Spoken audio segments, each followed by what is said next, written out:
Namaste, welcome to Meditative Nest, a podcast where you can understand the basic concepts of meditation so you can continue on your spiritual journey by clearly understanding the steps involved. My name is Rakesh Malhotra and I'm excited to share my experiences with you. Namaste and welcome to the second episode of my podcast. The next thing that I wanted to talk about in meditation is why do we meditate and what is meditation. And I thought about, how should I talk about what is meditation first or should I talk about why do we do meditation first? But it doesn't really matter about the sequence. We can start with whatever. The how to do meditation is something that I think is more detailed topic. So we'll talk about that in the next episode or in the next few episodes because it's something that needs a lot of foundation to be covered and then also needs a little bit of understanding and experience for you to be able to understand what I'm saying, right? So we want to make sure that we go slow with a pace, have some exercises, have some steps for you to try and practice before you listen. So one of the things that I would like to say when you are watching this podcast or if you are learning something new, whenever you are open to getting information, incoming information, do not cross your arms, right? Because arm crossing is like a very blocking posture, right? If somebody is talking to you and they cross their arms, you should kind of change the topic because they don't really want to pay any attention to you, what you're saying for some reason. And it's not something that they do consciously, but subconsciously too. Like you can be at a party trying to tell somebody something and they cross your arms, that means they're not very interested in learning what you want to tell them. The best posture for learning is always keeping your hands upwards. And even in meditation, you would have noticed that people have different mudras that they use, right? So they have the Gyan mudra and they have their palms facing up, resting on their knees, or they hold the Dhyan mudra, which is keeping your hands upward and your thumbs locked.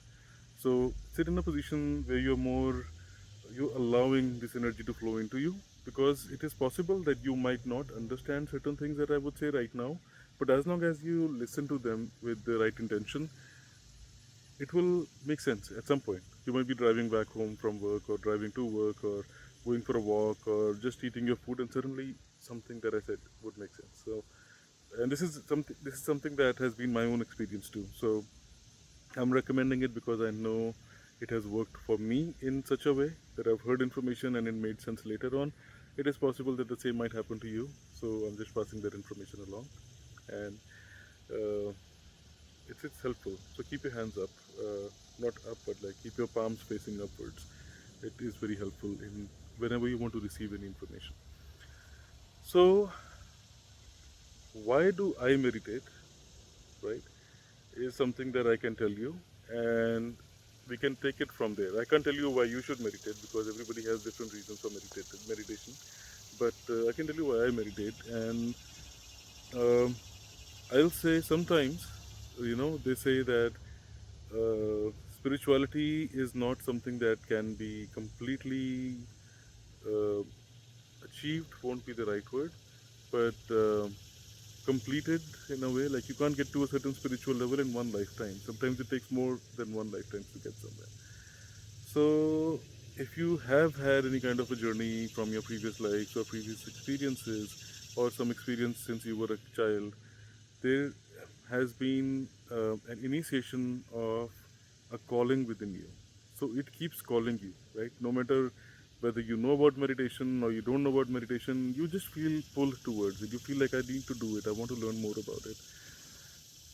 There is a possibility that sometimes you hear something about meditation and you feel I want to try it because it sounds cool, and that is also perfectly fine.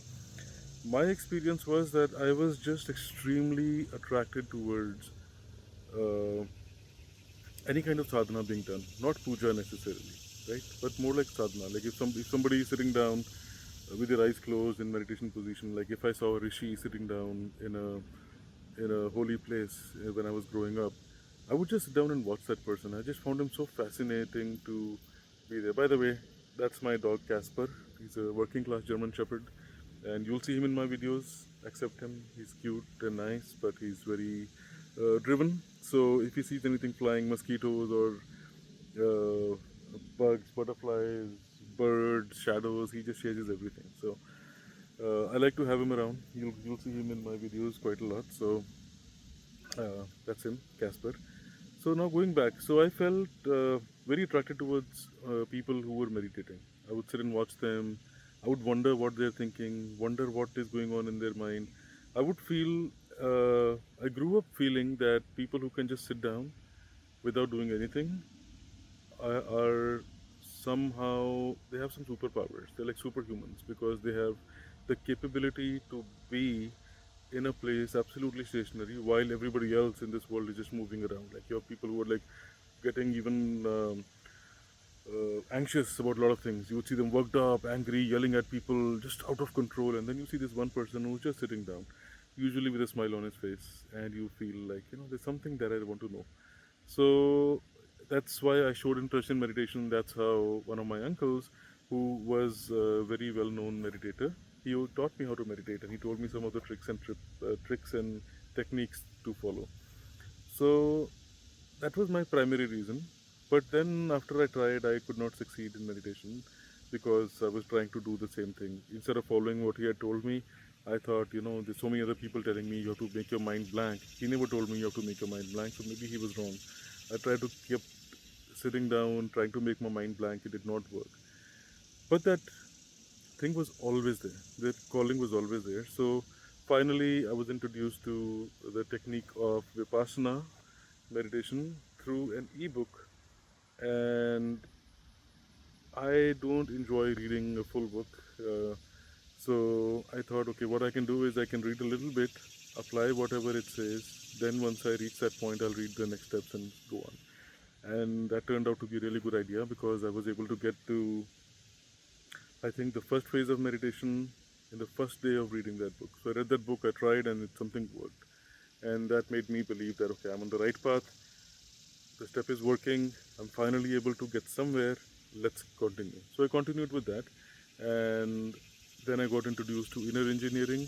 I learned about that. I saw some people who I feel and I believe that they are totally enlightened. Like, enlightenment is again, it's an infinite process. Everybody is enlightened in many ways and they keep getting enlightened and it never ends. But after you reach a certain threshold where you've gone beyond human capabilities, I feel, when you have clarity about the various concepts, when you know answers to questions without even learning those answers, I feel that you are enlightened. So I came across some teaching from some of these masters, and I learned that okay, at some level, everybody who is in that space is talking about various concepts, and most of those concepts go back into starting at meditation and spirituality. So that is why I started following the meditation process. Now I knew about the benefits that I thought at that time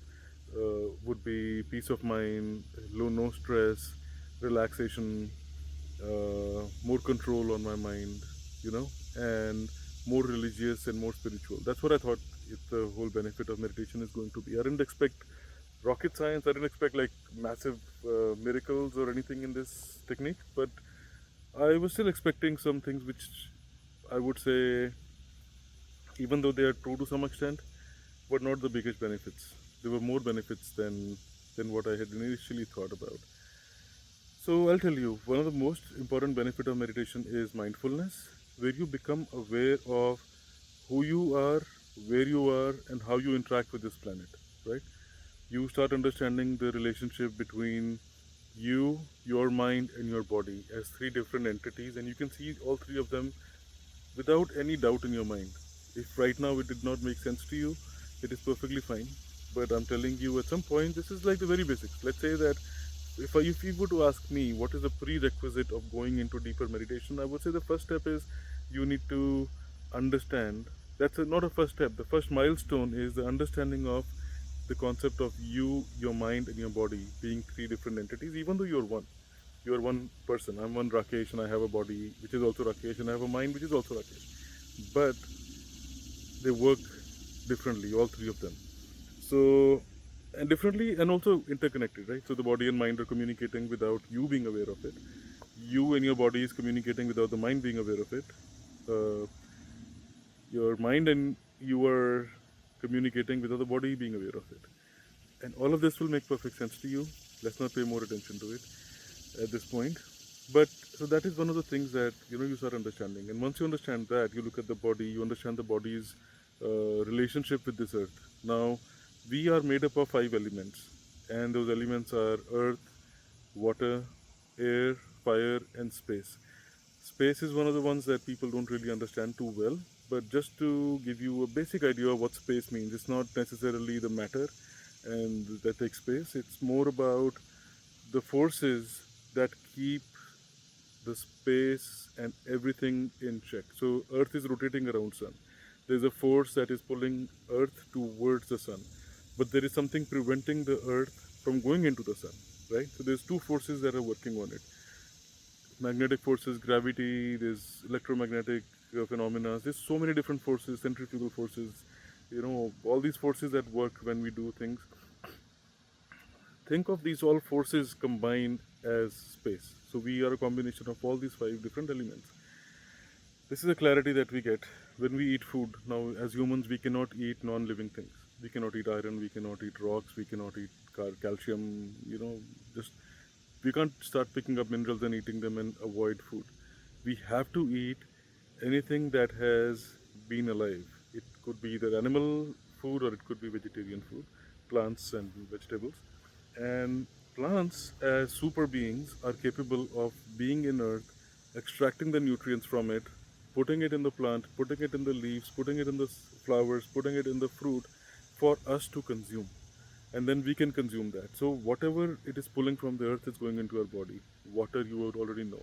We have 70% or even more water in our body, right? That's what we are made up of. So you understand your elements, you understand the relationship with this planet, you understand the relationship with other planets, you will understand the relationship with other people. This all energy forms, right? So a lot of clarity comes to you in just how you exist on this planet. And I think that is one of the most beautiful things that you can get from meditation. So if you ask me why should I meditate and I don't even know you, I would say just because you will live a beautiful life, being aware of what's going on around you, being more in control of your emotions, being in control of how you react to certain situations. Uh, I'll give you a quick example. So one day I was going to work. I was getting a little late, but as I was about to step out of my door, my daughter called me and said, "Hey, Dad, you're going? Bye. Give me a hug." And I went back and I gave her a hug. And I walked out of my door, thinking that I was almost about to go without giving her a hug. And I'm so happy that she's with me, man. Like, how cute is that? And I sat in the car all, happy and lovey-dovey. My daughter just called me. I'm the happiest father, happiest man in this world. I back out of my driveway and I take a turn on this road. It was a stop sign. So I did stop and see a car coming, but I did not stop all the way because I thought I can go. So I started driving, and he came behind me and he honked. And he honked and took out his middle finger and showed me on outside his window. And I was looking at him in the rear view mirror. And suddenly I realized I was getting angry and I wanted to react back to him by even pressing my brake or honking back at him. Which is when I got this thought in my mind, like, I just got out such a happy person. I don't even know this guy behind me, and I'm giving him the power to destroy my mood. So let me not think about, like, let's just delete that element that just happened for that 10 seconds, and my life is still beautiful. I just got out of my home on the road. I'm driving to work, and my daughter just hugged me, and I'm having a beautiful day. Such a great way to start your day, right? So I was able to do that, and the moment I was able to do that, I realized that that was a gift, because.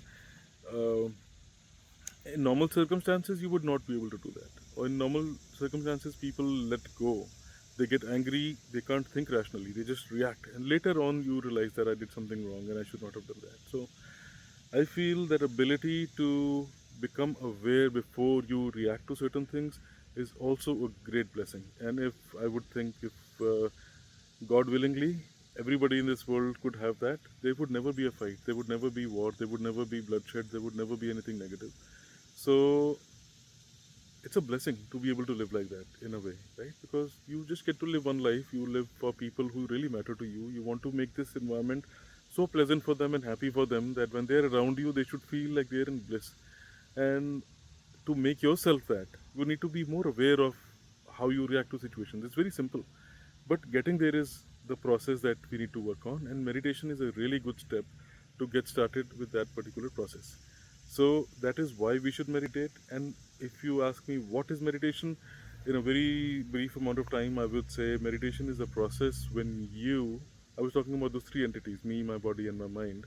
So when me becomes aware of my mind and my body being separate entities, and I can watch the processes that the body is creating, watch the process that the mind is creating, but try to keep my awareness in my control, not trying to blank my mind, but being aware that what I'm experiencing right now is a thought. What I'm experiencing right now is a dream. What I'm experiencing right now is a memory. What I'm experiencing right now is imagination. What I'm experiencing right now is intuition. What I'm experiencing right now is a visual, right? So what is happening in the mind, that whole projector, the whatever is playing on that projector, I should be able to look at it, because having thoughts is a great thing. That is a blessing that we have, right? So I want to be able to look at that screen and say that, oh, I like that. I like this visual. I like this thought. I like this. Or if I did not like this thought, like, why did I think like that? I don't like that thought. Next time I will try not to do it. But for now, I'm going to pass on that. Look at the good things, right? What's happening in the body? So when the body is stressed, when you are tired, when you are sick, when you are upset, your body vibrates in a very dull vibration.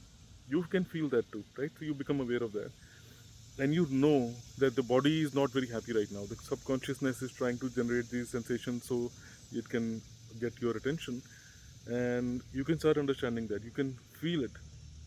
The process of looking at the mind, the process of looking at the body, this is what meditation is primarily.